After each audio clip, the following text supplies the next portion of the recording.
The British media's coverage of Israel-Palestine is generally biased, often infuriatingly so. Sometimes, though, it tips into the surreal. The debate you're about to see is between James Schneider, he's a former advisor to Jeremy Corbyn, who is, it happens, Jewish, and a man called David Menzer, who is the former director of Labour Friends of Israel. 76% of people in this country want to see a ceasefire now.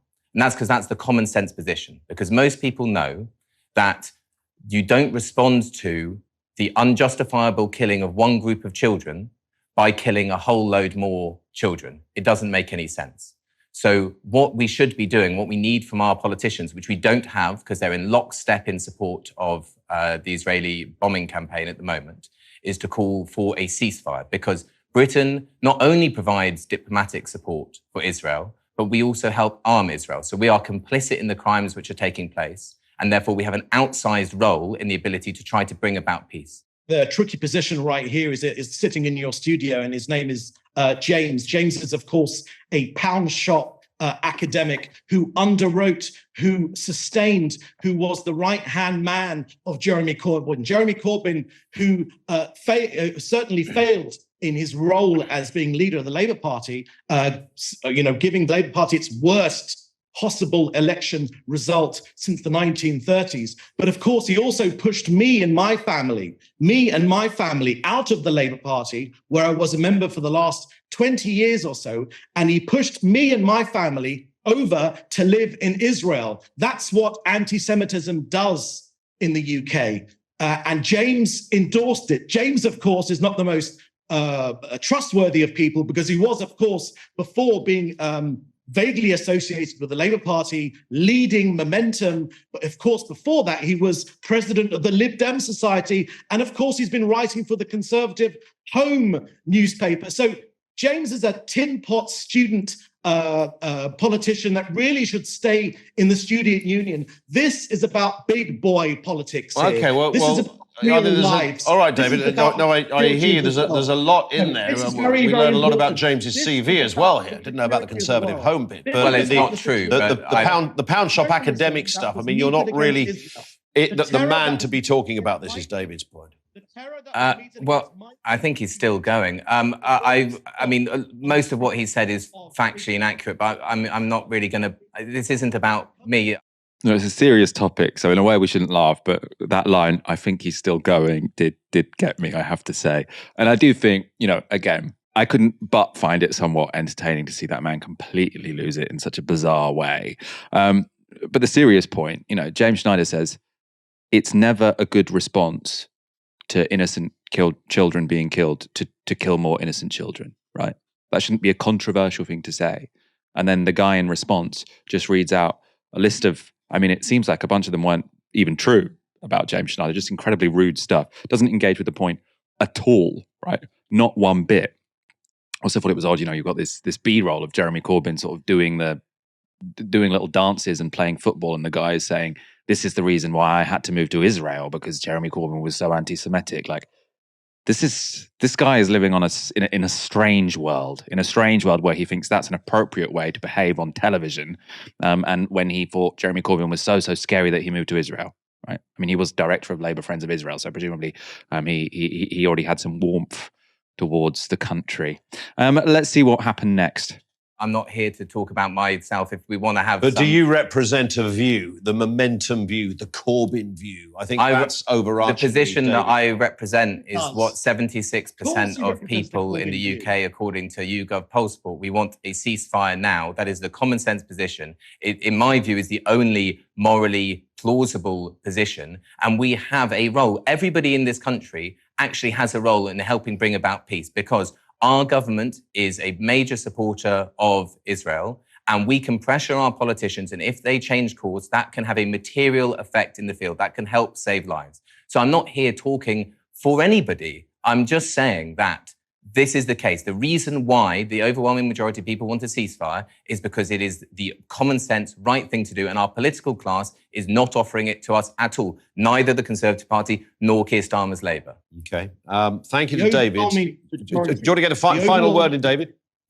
Yeah, the overwhelming majority of the British people rejected Corbyn's approach to international policy, because this is a terrorist organization which cannot be appeased, as James suggests. It needs to be defeated, because if it's not defeated here, it will take root on the streets of London. We already saw 100,000 people marching from the river to the sea. Palestine will be free. That means more than 100,000. I was there. By people. And it wasn't frightening at all. People here in Israel. James, you've had your turn. Now it's my chance. It's time to expose your hypocrisy. It's time to expose your love of Jew haters. And it's time to put an end to Hamas. And all right-thinking people, all genuine people would agree with that notion, while, of course, protecting the lives of hostages and, of course, of ordinary Palestinian people. All right, that last comment may well be seen as a yellow card, I think, from James. I mean, your love of Jew haters, I think you would wish to refute that unequivocally.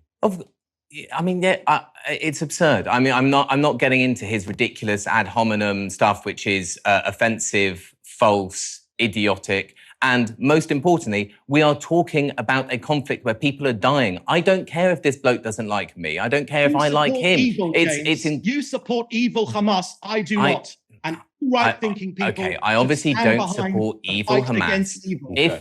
If he were listening evil to what Hamas, I'm saying, child killers, I'm saying that women rapers, child beheaders. Yes, evil Hamas, James. You support them. No, I don't. Anyway, I'll just let him run out of steam, and then maybe we can return to some sanity. Because what we're talking about right behind me, not behind you and your tin pot ideas.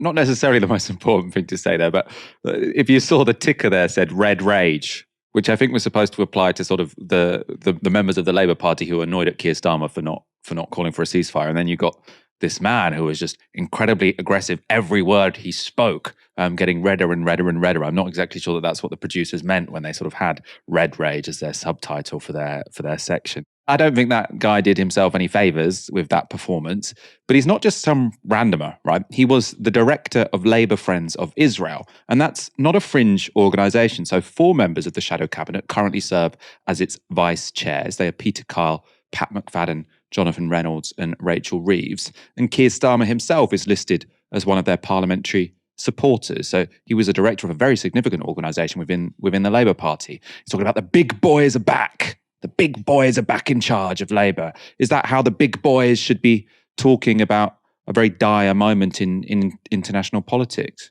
I mean, look, the first thing to point out is that I thought that James did admirably under just a tidal wave of nonsense. And while, of course, there is something absurd and ridiculous about how this individual, David Menzer, conducted himself, it can't be easy to be a Jewish man, as James is, and being accused of supporting women raping, evil Hamas, being, accused of Jew hate. I mean, all of those things are really ugly accusations, but they must be, I think, quite painful and difficult if you're having to deal with them and you're on live TV and you're also Jewish. So, I mean, yeah, props to him.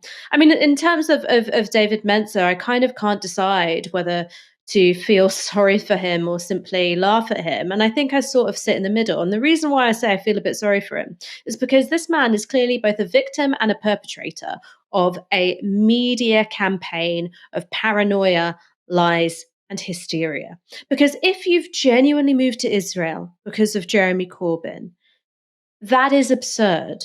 Because we've talked about, maybe these things could have been handled differently within the party, but ultimately there was absolutely nothing that happened during that time period to Jewish people in this country because of Jeremy Corbyn that would have justified fleeing for your life. I'm sorry, that's just a complete fantasy. Whereas what was actually happening during that time in terms of government policy targeting people of color, like the Windrush crisis, well, that was a form of state racism that didn't take up anywhere near the same bandwidth when it came to contesting a general election. So it was like a carnival hall of mirrors. Things that were very big seemed very small, and things which weren't actually that big, which weren't actually impacting people's lives in that sort of day-to-day, oppressive way that the hostile environment was, these things appeared massive and looming out of all proportion. And if you sincerely believed those things, for example, there was one gentleman who popped up on LBC to accuse Jeremy Corbyn of wanting to reopen Auschwitz. If you sincerely believe those things, well, life must be very difficult for you. Life must be very scary for you, because if I sincerely believed that my community was on the brink of being marched to the death camps, I would feel dreadful. So in a way, I feel sorry for people who sincerely believe that, but not entirely sorry. Like you said, this man was director of Labour Friends of Israel. It's a very influential organization within the Labour Party. And so people who occupy that role within public life, they should be held to higher standards in terms of truthfulness and reason. And truthfulness and all capacity for reason clearly went out the window during that television segment.